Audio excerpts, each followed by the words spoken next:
Sur les 4 réacteurs nucléaires que compte la centrale de Chinon, 2 sont actuellement à l'arrêt. L'un pour une vérification décennale entamée le 27 juin dernier, tandis que l'autre est en cours de maintenance pour 1 mois.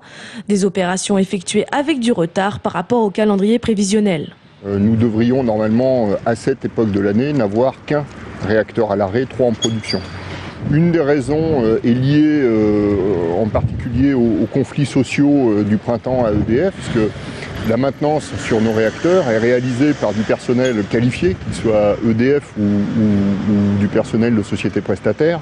Et ces ressources donc qualifiées sont en nombre limité sur le territoire national. Et donc nous avons dû prioriser les interventions de ce personnel qualifié, ce qui a du coup décalé un certain nombre d'arrêts, dont en particulier celui de la tranche 3. Outre l'impact des grèves du printemps dernier, les syndicats dénoncent, eux, le manque de maintenance régulier et le recours croissant aux sous-traitants pour expliquer ces retards. Les fournisseurs sont calés sur un planning d'arrêt de tranche, sauf que comme ce planning a décalé, les fournisseurs ne pouvaient pas être partout à la fois. Donc ce qui montre aujourd'hui aussi les limites, je dirais, de la sous-traitance. Hier, on avait effectivement tous les métiers qui étaient sur place, qui étaient des métiers statutaires EDF. Les gens savaient faire et pouvaient faire à tout moment.